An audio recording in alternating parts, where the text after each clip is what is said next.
नमस्कार दोस्तों, मेरा नाम है विपुल राजपुरोहित और स्वागत है विपुल एजुकेशन चैनल पर आप सभी का। दोस्तों, राजस्थान इतिहास एवं संस्कृति जो कक्षा 10 के अंदर नई बुक लगी है और जिसके तहत हम पहला पार्ट पढ़ रहे हैं, राजस्थान का इतिहास एक परिचय। अब तक हम इस पार्ट को 7 पार्टों में पढ़ चुके हैं। आपने नहीं देखी, आई बटन में आपको प्लेलिस्ट मिलेगी, जाकर आप देख सकते हैं।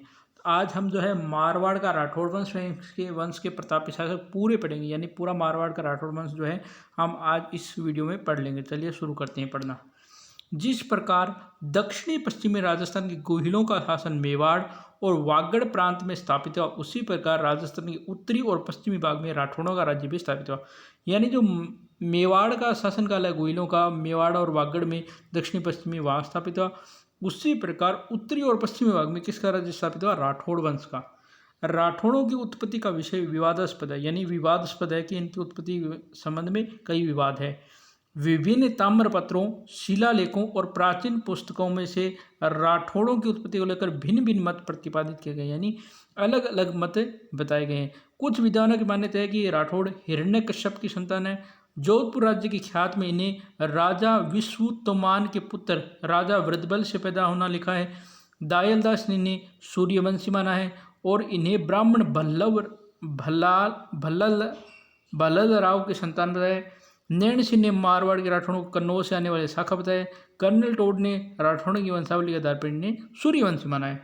इस प्रकार राठौड़ों की जो उत्पत्ति है, देखो अब अलग अलग बताए जाते हैं। मतलब कुछ तो इसको मानते हैं कि राठौड़ क्या है, हिरण्यकश्यप की संतान है। जोधपुर राज्य की जो ख्यात है उसके अनुसार माना जाता है कि राजा विश्वतोमान के पुत्र राजा वृद्धबल से इनको पैदा होने लिखा है। दायलदास इन्हें सूर्यवंशी मानते हैं और इन्हें ब्राह्मण भल्लल राव की संतान मानते हैं। मुणत नैन सिंह ने मारवाड़ के राठौड़ों को कन्नौज से आने वाले शाखा से बताते हैं। कर्नल टोड इन्हें सूर्यवंशी मानते हैं। इस प्रकार राठौड़ों की उत्पत्ति के संबंध में मत पर एक राय नहीं है, किंतु सभी विद्वानों ने दक्षिण भारत के राष्ट्रकूटों से अवश्य संबंध मानी है। सारे विद्वान ये भी मानते हैं कि इनका संबंध दक्षिण भारत के राष्ट्रकूट है उनसे अवश्य है। इनमें जोधपुर और बीकानेर के राठौड़ जो है अधिक प्रसिद्ध है। जोधपुर के राठौड़ों का मूल पुरुष आदि पुरुष कौन था? सिंहा, यानी जोधपुर का जो मतलब राठौड़ों का संस्थापक कौन था? सिंहा माना जाता है, जिसे कन्नौज के गढ़वाल जयचंद का वंश माना जाता है। यानी जो जयचंद कौन सा? वही पृथ्वीराज और संयोगिता वाला जयचंद, मोहम्मद गौरी की सहायता करने वाला जयचंद, उस जयचंद का वंश माना जाता है राव सिंहा को। सिंहा केवल मारवाड़ के एक छोटे से भाग पाली के उत्तरी पश्चिम में अपना राज्य स्थापित कर पाया। सिंहा ने मारवाड़ में राठौड़ राज्य की स्थापना कर दी, मगर उससे व्यवस्थित नहीं कर पाया। यानी सिंहा के बारे में कहा जाता है कि उन्होंने क्या किया, पाली के उत्तरी पश्चिम में अपना राज्य तो स्थापित कर दिया, लेकिन वह इस व्यवस्था को संभाल नहीं पाए, मतलब पूरी तरह से इसे व्यवस्थित नहीं कर पाए। अब हम पढ़ते हैं राव चुंडा, जिनका शासनकाल है 1394 से 1423। अपने साहस और कूटनीति से राव चुंडा ने मंडोर पर अधिकार कर लिया, यानी पाली से अब ये कहाँ चले गए? मंडोर। इसने मंडोर को राठौड़ों की अपनी राजधानी बताया, यानी मंडोर को राठौड़ों की राजधानी किसने बनाया? राव चुंडा ने। मंडोर पर अधिकार के बाद इसने आसपास के क्षेत्रों खाट्टू, डीडवाना, सांबर, अजमेर और नाडोल पर भी अधिकार किया। पुंगल के भाटियों द्वारा वहां धोखे से 1423 में ये मारा गया, यानी 1423 में इसकी मृत्यु हो जाती है पुंगल के जो भाटी शासक है उनके द्वारा। इसकी पत्नी चांद कंवर ने चांद बावड़ी जोधपुर का निर्माण करवाया, यानी चांद बावड़ी कहाँ? जोधपुर। ये किसकी पत्नी चांद कंवर थी? राव चुंडा की। अब आता है राव रणमल, 1427 से 1438। रणमल अपने छोटे भाई कान्हा को मारवाड़ शासक बनाए जाने से नाराज होकर मेवाड़ चला गया। ये वही रणमल है, हंसाबाई वाला मोक्कल वाला, वो रणमल है। रणमल जो है अपने छोटे भाई कान्हा को गद्दी पर बैठाने के कारण नाराज होकर मारवाड़ चला गया था। इसने अपनी बहन हंसाबाई का विवाह किससे किया था? राणा लाखा से। यह विवाह रणमल ने इस शर्त पर किया था कि हंसाबाई का पुत्र ही लाखा का उत्तराधिकारी होगा, और अपने भांजे मोक्कल की मेवाड़ महाराणा बनने पर मेवाड़ प्रशासन रणमल का प्रभाव बढ़ गया था, और रणमल की 1438 में उसकी प्रेमिका बारमाली के सहयोग से मेवाड़ी सामंत द्वारा हत्या करा दी गई थी। यानी ये जो हत्या है, ये चुंडा जो होता है, कुंभा के समय चुंडा जो होता है वह ये हत्या करवाता है, मतलब उसकी प्रेमिका बारमाली के सहयोग से रणमल को जहर दे दिया जाता है। तो रणमल के बाद शासक बनता है राव जोधा।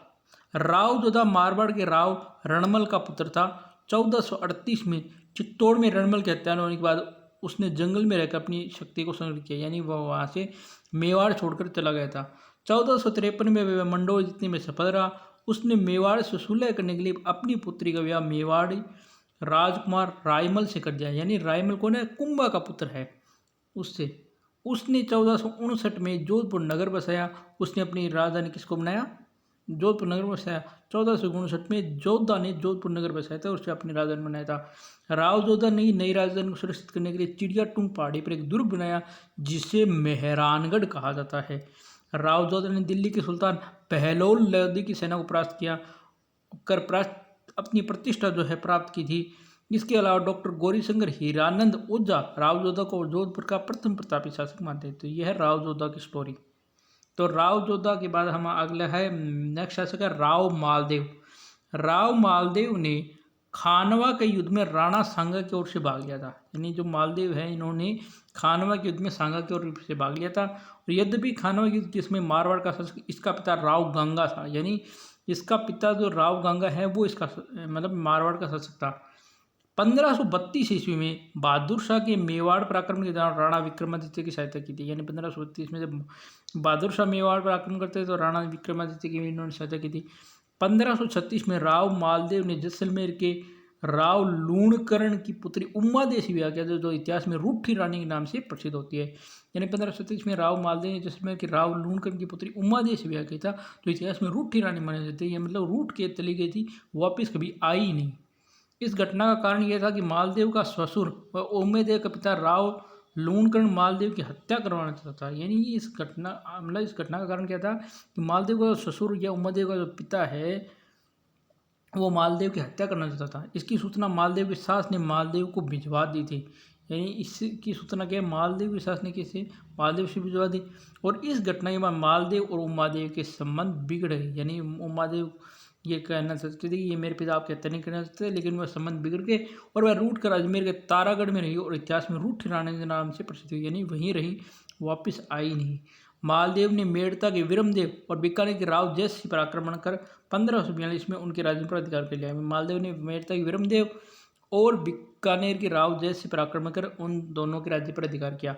विरमदेव व राव जयसिंह शेर शाह सूरी के शरण में चले गए थे और 1539 और 1540 में शेर शाह के हाथों पराजित होकर हुमायूं दर दर भटक रहा था। तो मालदेव ने हुमायूं की सहायता का संदेश भेजा क्योंकि मालदेव जानता था कि हुमायूं की पूर्ण पराजय के पश्चात शेर शाह का अगला शिकार स्वयं मालदेव ही होगा। 1543 और 44 में मालदेव को शेर शाह सूरी के साथ आक्रमण का सामना करना पड़ा। यानी 43 और 44 में मालदेव के ऊपर शेर शाह सूरी का आक्रमण होता है और शेर शाह की धुरता ने मालदेव और उसके सेनापतियों के बीच अविश्वास उत्पन्न कर दिया जिससे मालदेव मैदान छोड़ भाग गए। यानी ऐसा कहा जाता है कि जब ये 1543 और 44 में जब शेर शाह सूरी और मालदेव की सेना आमने सामने थी तो इसने क्या किया कि मालदेव के जो सेनापति थे जत्ता और कुंपा उनके मतलब जो टेंट या तंबू होते हैं उनके बाहर मतलब खत फेंकवा दिए और मालदेव की टेंट के बाहर खत फेंकवा दिए कि आपके जो सेनापति है जत्ता और कुंपा हमसे मिल चुके हैं। मगर उसके सेनापति जैता और कुंपा ने 1544 में गिरी सुमेल में शेरशाह से युद्ध किया और वीर गति को भी प्राप्त हुई। उनकी वीरता से प्रभावित होकर शेरशाह को कहना पड़ा था कि एक मुट्ठी बाजरे के लिए मैं हिंदुस्तान की बादशाह खो बैठता। यानी गिरी सुमेल के युद्ध के बाद शेरशाह सूरी ने कथन कहा था कि एक मुट्ठी बाजरे के लिए मैं हिंदुस्तान की बादशाह खो देता। शेरशाह सूरी की मृत्यु के बाद मालदेव ने जोधपुर, पोखरण, फड़ौदी, बाड़मेर, कोटड़ा, जालौर और मेड़ता पर पुनराधिकार कर लिया और 1562 में मालदेव की भी मृत्यु हो जाती है। उसके बाद शासक बनता है राव चंद्रसेन। 1562 से 1581 राव मालदेव ने अपने सबसे बड़े पुत्र राम से अप्रसन्न होकर उसे राज्य से निर्वासित कर दिया। अपने दूसरे पुत्र उदय सिंह से भी मालदेव खुश न था, अतः उसे भी अपना उत्तराधिकारी नहीं बताया। अतः चंद्रसेन मालदेव का उत्तराधिकारी बना जो उसका तीसरा पुत्र था। यानी मालदेव के 3 पुत्र थे, राम, उदय सिंह और चंद्रसेन, लेकिन उन्होंने अपने दोनों पुत्रों को गद्दी पर न बैठाकर चंद्रसेन को गद्दी पर बैठाया था जो उसका तीसरा पुत्र था। चंद्रसेन को अपने दोनों बड़े भाइयों राम और उदय सिंह का विरोध का सामना करना पड़ा था। 1564 में क्या होता है, राम जो है अकबर की शरण में चला जाता है। अकबर ने हुसैन कुली खां के नेतृत्व में एक सेना भेजकर जोधपुर अधिकार कर लिया। यानी 1564 में उसका अधिकार कर लिया और 1570 में अकबर के नागौर दरबार के दौरान चंद्रसेन भी जोधपुर प्राप्ति की आशा से नागौर पहुंचा, मगर अकबर का उसके भाइयों राम और उदय सिंह को झुका देकर उसने नागौर छोड़ दिया और संघर्ष का रास्ता चुना। अकबर ने बीकानेर के राय सिंह को जोधपुर का अधिकारी नियुक्त कर दिया। चंद्रसेन को मारवाड़ से सहायता मिलने या इस मार्ग से गुजरात में हानि पहुंचाने की संभावना समाप्त ही कर दी। 1565 में जोधपुर छोड़ने के बाद चंद्रसेन ने कुछ समय तो अपना जो स्थान है वो भद्राजुड़ में रहकर मुगलों का सामना किया, परंतु जब मुगल सेना ने उसको घेर लिया तो वे वहां से हटाकर शिवाड़ा में अपने मोर्चा बनाया। शिवाड़ा का गढ़ पहाड़ी भाग और दुर्ग में था। वहां जब चंद्रसेन का पता न लगा तो मुगल अधिकारी उसके समर्थकों को समाप्त करने का प्रयत्न किया। रावल, सुखराज, सूजा, देवीदास चंद्रसेन के साथी थे। मुगल सेना ने इन्हें जगह जगह खूब खदेड़ा। इसके बाद चंद्रसेन के विरुद्ध शिवाड़ा में मुगल शक्ति लगा दी गई, जिससे तंग आकर वह रामपुरा के पहाड़ों में चला गया। यहाँ जाकर मुगलों की छोटी सेना के लिए इतनी विस्तृत पहाड़ी प्रदेश को घेरना कठिन था, तो बाद ने सेना में वृद्धि कर दी। फिर भी चंद्रसेन हाथ न आसका। शिवाना से निकलकर चंद्रसेन पीपलोद, वहां से कनौजा के पहाड़ों में चला गया और आसपास लूट खसोट आरंभ कर दी। इस नीति से के मारवाड़ के लोग जो है उससे अप्रसन्न हो गए। इस स्थिति से उसने मारवाड़ छोड़कर सिरोही और फिर डूंगरपुर और बांसवाड़ा शरण में ले।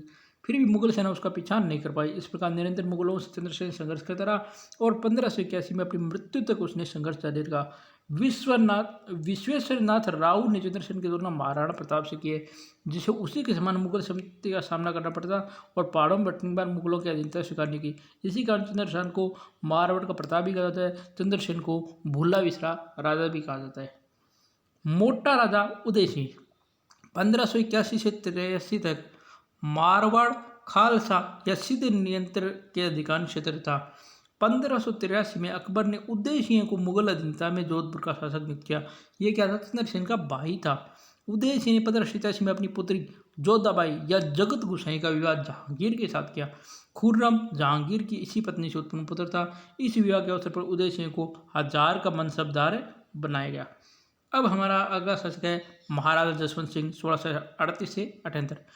जसवंत सिंह का जन्म कब होता है? 1626 में बुरहानपुर में। इसके पिता गज सिंह स्वर्गवास के समय जसवंत सिंह अपने विवाह हेतु बूंदी में था।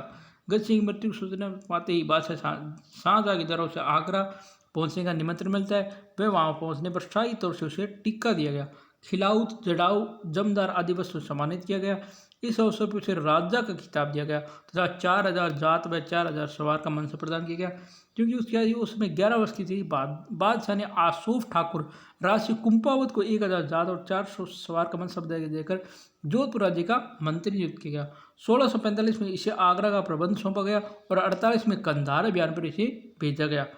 उत्तराधिकारी युद्ध जो कि 1657 से 58 में हुए थे, उसने औरंगजेब के विरुद्ध धर्मत के युद्ध में दारा शिकोह का साथ दिया था, लेकिन कासिम खां के विश्वास के कारण दारा को पराजय होना पड़ा और जसवंत सिंह को जोधपुर लौटना पड़ा। जसवंत सिंह के जोधपुर पहुंचने पर उसकी रानी उदयपुरी ने किले के द्वार खोलने से इनकार कर दिया और कहलवाया भेजा कि जो राजपूत या तो युद्ध से विजय लौटते हैं या वहाँ मर मिटते हैं। यानी उसकी जो रानी थी उसने कहा कि या तो राजा जो राजपूत या तो युद्ध से विजय आते हैं या मर जाते हैं। महाराजा पराजय के बदला बाद नहीं लौट सकते। यह कहकर वह सत्य होने की तैयार हो गई। अंत में रानी की माँ के साथ समझाने व जसवंत सिंह द्वारा पराजय का बदला लेने का वचन देने पर दुर्ग के द्वार जो है खोले गए। इस कथा की सत्यता पर संदेह किया जाता है, किंतु इस कथा को श्यामलदास ने मान्यता दी है। 5 जनवरी 1659 को खजुआ के मैदान में औरंगजेब और जसवंत सिंह की आपसी अविश्वास के कारण वहाँ साई डेरे के लूट कर जोधपुर रवाना गया। पाल विजय सिंह की मध्यस्थता से जसवंत सिंह और मुगल सम्राट औरंगजेब की मनमुटाव कम हुआ। फलतः उसका मनसब भी पुनः बहाल किया गया। 1659 में उसने गुजरात को सूबेदार बनाया गया। 1662 में जसवंत सिंह को मराठों के विरुद्ध शाइस्ता खां की सहायता करने के लिए भेजा गया, परंतु वह शिवाजी के विरुद्ध कोई खास सफलता नहीं मिली। 1673 में जसवंत सिंह को काबुल भेजा गया। बाद में उसे जमरूद रहने का आदेश दिया गया। वहीं 28 नवंबर 1678 में उसकी मृत्यु हो गई।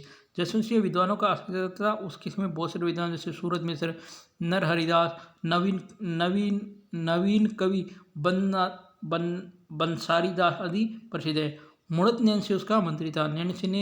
नैनसी खात और मारवाड़ परगना विगत नामक ग्रंथों की रचना की है। तो आज हमने इस वीडियो में जोधपुर के जो राठौड़ शासक है उनको पढ़ लिया। कल का हमारा जो वीडियो रहेगा उसमें हम जो है बीकानेर का जो राठौड़ वंश और उसके प्रतापी शासक है उनको पढ़ेंगे। ठीक है दोस्तों, तो यह आज का वीडियो आपको कैसा लगा कमेंट करके जरूर बताएं। लाइक करें, शेयर करें, चैनल सब्सक्राइब नहीं किया आपने जरूर चैनल सब्सक्राइब करें और बेल आइकन घंटी को प्रेस करें, जिससे वीडियो की नोटिफिकेशन सबसे पहले आपको मिले। धन्यवाद दोस्तों। जय हिंद, जय भारत। कर रहे हैं, स्वस्थ रहें।